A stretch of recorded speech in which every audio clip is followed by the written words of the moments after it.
Alright, so it was about 11 a.m. this morning, and of course, this is Mountain Time or Arizona time, technically, since that's where I am. And I really didn't mean to sleep in quite that much, but timing worked out because that was where I found out about the news that Aaron Rodgers has decided to stay with the Green Bay Packers, and, well, he's going to be the highest paid player in the league for the next 4 years or 4 or 5 years, however long that deal is supposed to be.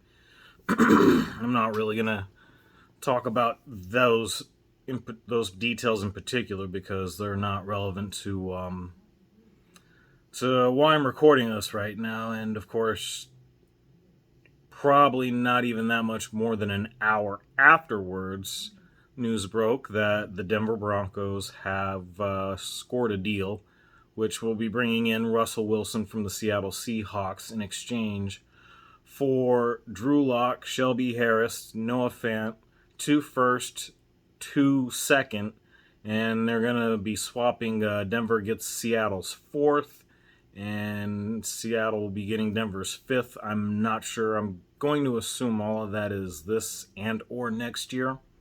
Again, not a lot on details as well. There are a lot of details there, but just not 100% on the exact information as far as where those picks are going to fall. But again, none of that really matters right now. Needless to say, I've actually had yet another bit of a hiatus. I'm not going to do another video talking about that and, apologizing for my inconsistency or any of that crap.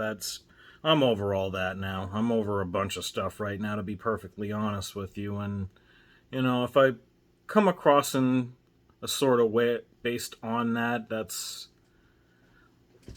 I guess, a lot of what's going on right now has a lot to do with that. I don't know. I'm not really sure. I haven't really thought about it. I've really spent the last few hours just processing everything that's developed over the last few hours. But, and just trying to, I guess, play sort of a devil's advocate, for lack of a better term, just in regards to expectations moving forward on this. It's a little bit tricky, but as a lot of the experts, pundits, whatever, are saying, yes, this actually does elevate the Broncos into a playoff team. But really, my thing to this is,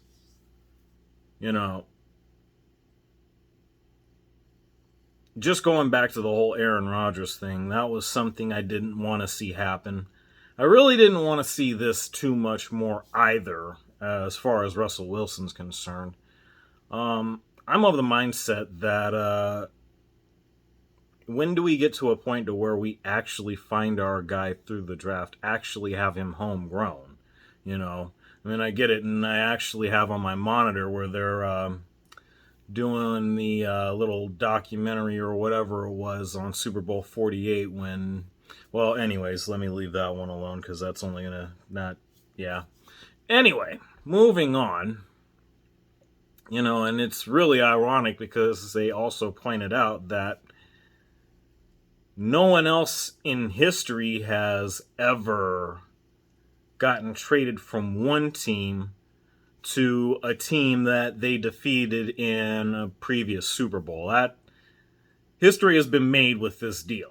There are no ifs, ands, or buts about that. And I guess trying to keep things on a positive side, not that I'm really looking to be negative on this at all. I'm not as happy as a lot of other fans are going to be, as a lot of other Broncos fans are going to be, per se.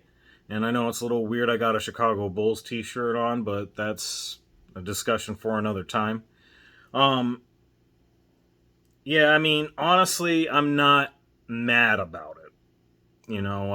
I really wasn't going to be mad even if it wound up being Aaron Rodgers that we got, but I'm not mad about this at all either. This is definitely a good move.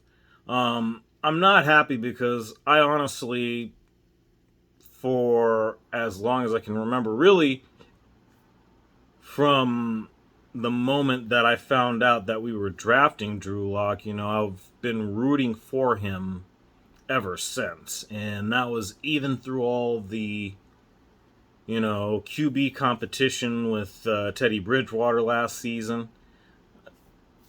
There's only so much I can say about that. And having Nathaniel Hackett in as the new head coach, I thought that was going to be what actually would pay dividends where Drew Lock is concerned, because my biggest issue, and I've made no secret of this throughout the last few years, my issue was with the coaching staff, which includes Vic Fangio, Pat Shurmur, who was the offensive coordinator, and to a lesser degree, Ed Donatel, who was the defensive coordinator. I mean, yeah, you can say what you will about that, but Fangio was brought in as a defensive guy, so really, I put more of that on Fangio than anything else, other than the fact that he did little to less than nothing as far as nurturing Drew Lock as a quarterback is concerned. I mean, I look at so many different situations. I mean, it's funny because now they talk about the fact that, we had the opportunity to draft Bradley Chubb a few years ago, or excuse me, Josh Allen a few years ago, and we wound up going with Bradley Chubb, which hasn't exactly paid off as a lot of Denver Broncos Nation would hope. But at the same time, I think that's also a demonstration of, when it comes to quarterbacks where, a lot of people have their doubts about said individual, he proved them wrong. Same thing's the case with Lamar Jackson, because a lot of people are of the mindset that he couldn't throw the ball. He's more than proven them wrong on that. And I could probably go on a whole host of others. You might even argue that Russell Wilson is possibly an example of that, having been drafted, I believe it was a 4th round when Seattle picked him up all those years ago. And going back to Wilson, that's where I want to articulate my greatest issue with this here.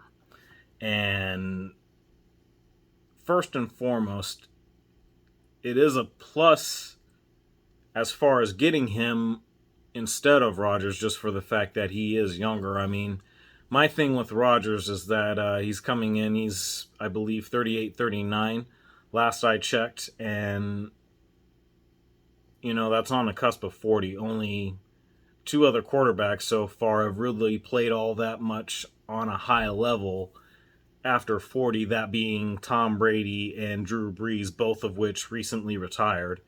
And, and I guess you could factor in Brett Favre to some extent. I'm not sure how much so, but I guess that depends on who you ask. But anyway, I just looked at that and saw everything that I saw when it came to when the Broncos acquired Peyton Manning, because he was coming in at about 37, 38 and off of neck surgery, which nobody was sure how that was going to go. But unfortunately, we were only able to get 1 championship out of it out of about 4 or 5 seasons. I mean, it's better than nothing, but at the same time, I think there was a much greater opportunity than what was capitalized on, but that's neither here nor there. At least there's a much greater window with Wilson than there was with either of the latter two, or the former, I should say. So there's that. And there is the notion that people believe he can play till 42. I think this whole thing with Brady, and even, again, Breeze, to a lesser degree, probably has people a little bit gassed up, more so than they should be, because are you really sure about that? I mean, that's the thing I think about more than anything else, and that's about the biggest issue I have with what's going on here is, will he really last that supposed 10 years? I'm going to give it 5 at best, in all honesty. But that also depends on the line, which has seen improvements over the last couple of years. That much I will say as a positive, where the Fangio regime is concerned. So we're in a good place there. We're definitely in a great place in all the other areas of the team. It's just now we have a quarterback where, again, we're going to be looking at the Denver Broncos as a playoff team now, and rightfully so. How much further beyond that remains to be seen. We're still dealing with Mahomes and the Chiefs, Herbert and the Chargers, Carr and the Raiders. And if that's not enough, we just had a dude in the Super Bowl by the name of Joe Burrow who actually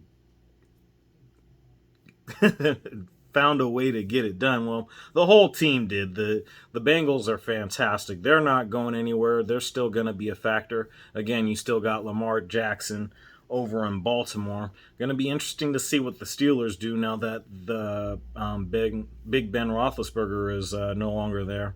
A lot of things that are going to be real interesting. Then there's the Deshaun Watson situation. Where do we go here with him now? A lot of questions that are still remaining to be answered now that there aren't going to be any first round picks. You got to figure that the Broncos are going to be really, really active in the free agent market.